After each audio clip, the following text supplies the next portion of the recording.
What happened here is that during an Airsoft game break, these teenagers started pressing a US Marine and his friend, thinking they could do whatever they wanted, until it became the biggest mistake and a lesson for their lives.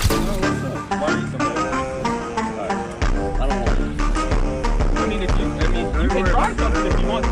Alright, bro, take that shit off. Yeah, take it off. Right, I don't give a f***, bro. I tried breaking it up and y'all being immature. Grow the f***